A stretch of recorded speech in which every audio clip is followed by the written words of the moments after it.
sermon preached than a personal testimony on how impacts you. And I too am a convert to Adventism, and I was reluctant to send my children to Adventist schools. I thought of the money primarily. I didn't want to spend that kind of money to send them to Adventist schools. But my wife grew up in an Adventist system. She went to Adventist schools all the way through high school. And so she sort of put the screws to my thumbs and convinced me that we were going to send our kids and we were going to pay for it. And it's one of the things that I said to Tiffany last summer was it was the best decision we've ever made. My kids turned out pretty good, and I have to give a lot of credit to Adventist education for that. And they ended up going all the way through graduate, or through at least college. They haven't done their postgraduate work there, but and my kids are still involved in the school. My daughter still teaches. My son is now employed at Union College, a Seventh Adventist college, and he's teaching there. So Adventist education, although I was reluctant to get involved originally, has been extremely beneficial to my family. If any of you are wondering whether it's worth the money, I would say it is. You have some very talented, caring teachers. You have a system. How many of you heard how many times in the kids' testimonies that they said there are no bullies there? Isn't that significant in today's world? That kids can feel safe, that they can go to school and actually jump out of the car and run inside and not have to cling to mom's pant legs. We have an awesome school, and I just wanted to give that promotion because the school has done a wonderful job with your children, and they are worthy to be trusted with your children. I'm going to do a little bit of my sermon. I'm going to cut it short because of the testimony by Tiffany. But I want to talk a little bit about education. Is my thing working?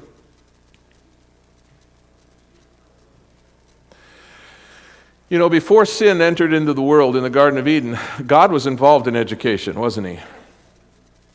Think about it. Adam and Eve were blank slates. They knew nothing. Did God have to give them instruction? Did he take them around and show them all the beauty that he created? Did he bring all the animals before Adam and say, let's name all of these? Imagine the experience of waking up one day as an adult, fully formed, and having God come up and say, wrap his arm around and say, come on, I want to show you what I did for you. I want to explain what this is. And as just wide-eyed and bright-eyed looking at creation and seeing the beauty, just imagine that. God was in the business of education. But there was somebody else who was in the business of education.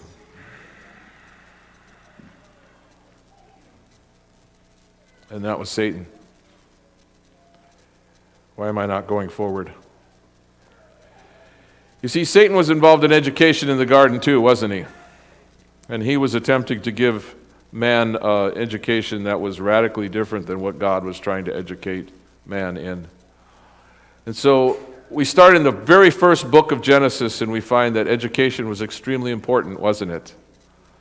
And knowing the right education from the wrong education.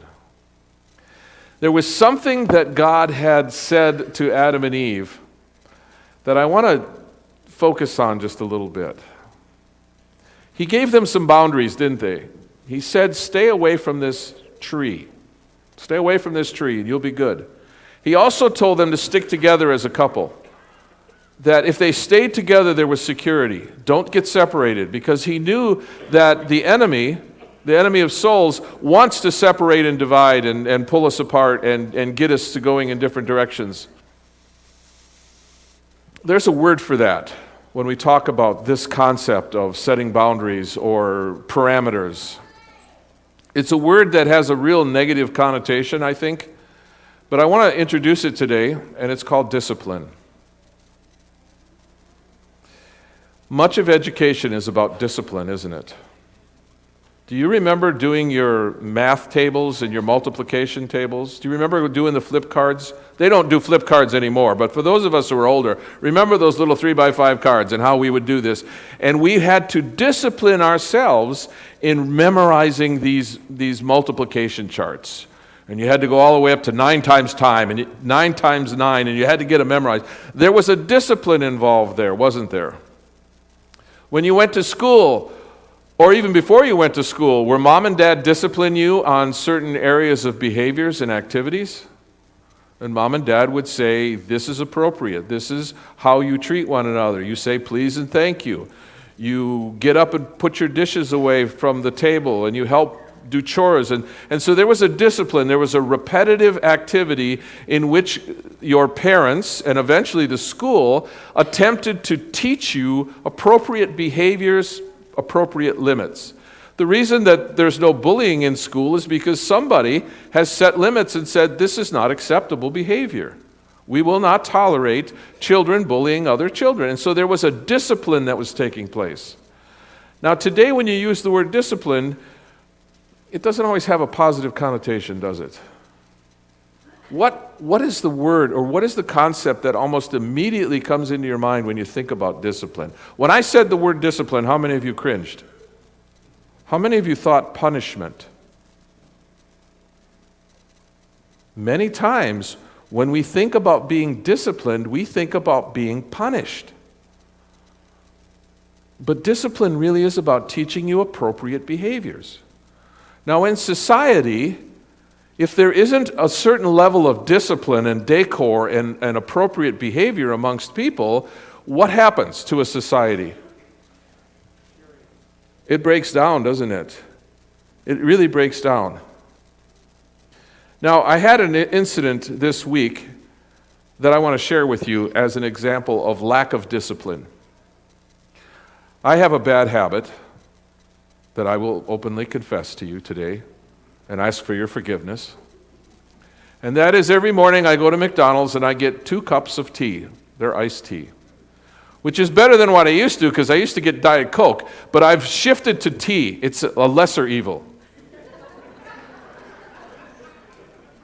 Every morning before I go to work, I go to McDonald's and I get 2 cups, one to put in the refrigerator here for later and one to drink immediately. But if you go up to McDonald's between 8 and 30-ish, you will see me there every day, and they know me. I walk in, they know they give me my 2 cups. I think it was Wednesday morning I went in there, and I was walking in the front door, and I noticed there was a gentleman standing in the middle of the drive-thru. I thought that was odd. I thought it was for cars. But as I was going in the door, the manager was coming out, and I said, I'm going to watch this. And so she said to the young man, he was in his 20s, 25-ish, she said, sir, you're standing in my drive-thru, and the cars are going to hit you. Would you please leave? Now, a disciplined person would have said what? I'm sorry, I'll get out of the way. Do you think that's what he said? No. You can't tell me what to do. I'll stand there as long as I want to. Boy, was I glad I stuck around. I wanted to see where this was going, and now it escalated. And now she said, you need to leave the property immediately. Well, that just irritated him more, so he came right after her, right towards her. Now, you guys know my history. I spent 17 years in the inner city working with homeless people and alcoholics and drug. I was there, and I was going to jump in. I'm like, okay, if this gets escalated, I will interject myself into this, because I have dealt with this before. So he starts coming over, and I was very proud of this manager. She kept her cool, and she said, sir, I need you to leave the property. Now he started yelling at her and cussing her. I'm not a drunk, I'm not an alcoholic, I'm not on drugs, and insert expletives along the way. I'm not filling those in for you. And he came, and now she walks back into the building, and he comes to the door. He stops at the door. But you can't tell me what to do. I will do what I want. This is the attitude. Is this a disciplined person? You see, society breaks down when we lose discipline. Society breaks down, and interpersonal relationships and boundaries are destroyed if we don't discipline ourselves to act in an appropriate way amongst other people. Well, I went inside, and she was on the phone now calling the police. And I had my drinks, and I'm waiting to see where this is going to go. Because I seriously thought, I will put these down. And I wasn't going to get physical with him, but I've dealt with this before, that I wasn't going to back down. If I needed to get involved, I was going to get involved. But I just stood and watched, and I got to give you this manager credit. She did a wonderful job in handling it. She kept her cool. She kept saying, "Sir, you need to leave the premises." Then he came inside, and I thought, uh-oh, this is throwdown time. She kept her cool, though. She stayed behind the counter. She was calling the police, and she said, "Sir, I've called the police. You need to leave right now. Your behavior is inappropriate." Was it? Yes, it was. But this is what we learn as children, as appropriate behavior, isn't it? We start learning this at home. It's reinforced in the school. And when we follow appropriate behavior and disciplining ourselves in interpersonal relationships, we have healthy relationships. But this young man had not been disciplined.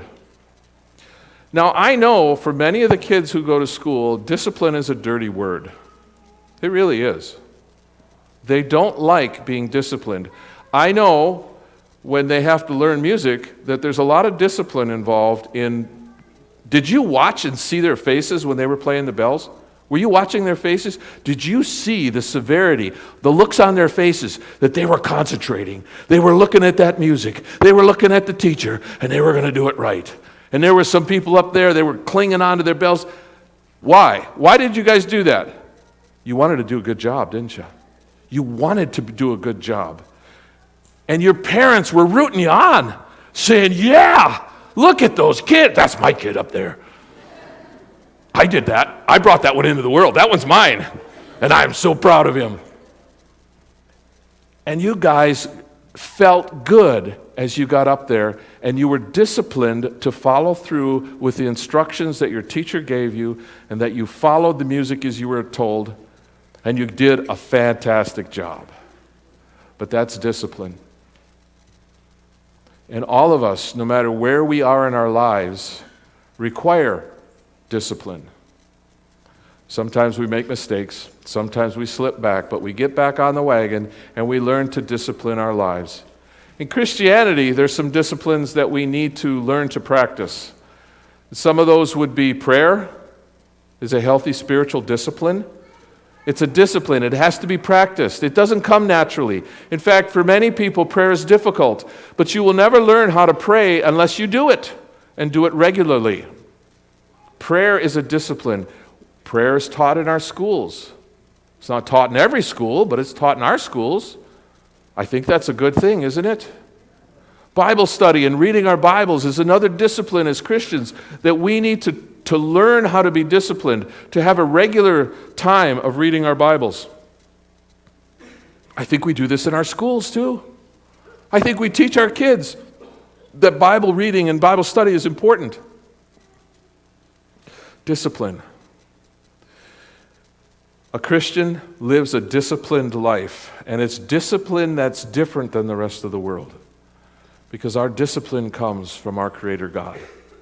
The same God who spoke to Adam and Eve in the garden is still disciplining His people today, bringing them into harmony with His will, getting them to understand that He loves them very much.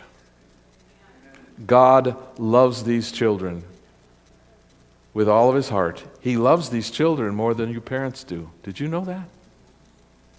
He does. And moms and dads, you can actually trust that God will do what is right for your children. Sometimes we don't trust God. Sometimes we want to do it for God. But you can trust. I'll share one example where I almost lost it when my daughter was in the 4th grade, I want to say. She was in a one-room Seventh-day Adventist school in a little town in Ohio. And she was struggling with her math mightily. You guys, I'm telling stories on your music teacher. She really was having a bad time with her math. And the teacher was not returning the corrected math problems to her. So we weren't getting a good feedback as to whether she was understanding or where her problems were, but she really struggled. And I remember going in and talking to the teacher. And again, at this particular time, I was not a Christian or an Adventist, and I was not happy. I was paying for a product, and I wanted something for it, and we weren't getting it because my daughter was failing terribly in math, and we were trying to help her at home, but we weren't getting the necessary feedback in order to know how to help her. I was ready to jerk my kids out of school. I was so angry, I told my wife, I'm not letting my kids go to this school if this is the quality of teaching that they have. And my wife said, no, we're going to trust God in this. Oh, I didn't want to hear that. I was just, oh, no. She says, we're going to trust God, and we're going to keep working, and we're not taking our kids out of school. I was ready to pull the plug. I was done. That year, the teacher retired. She was struggling with some issues in her personal life that affected her teaching that we were unaware of, and she retired. And the next year, a man by the name of Mark Merrick became the teacher. And my daughter's a teacher today because of Mark Merrick. And he revolutionized her and taught her grace, helped her get her studies up, and made her love school. And Mark Merrick was also the person who introduced me to Jesus Christ. We trusted God. She trusted God. I wasn't ready to. But the very next year after we had this crisis, had we not trusted God and jerked our kids out of school, I can't tell you where my kids would be today. But stuff like this happens, even in Adventist education. Sometimes things don't go the way we think they should, and we make knee-jerk reactions. But I want you to know that the best thing that ever happened to me and my family was that we kept our kids in Adventist education, and we have been blessed by it. I totally went off my notes. I just forgot them. This was an off the cuff. But I want you to, if you don't have children in our school, I want you to seriously consider it. If you don't have grandchildren in our school, I want you to seriously consider it. Because I believe with all my heart that God has a purpose and a plan for our school and for your children. And I'll end with that.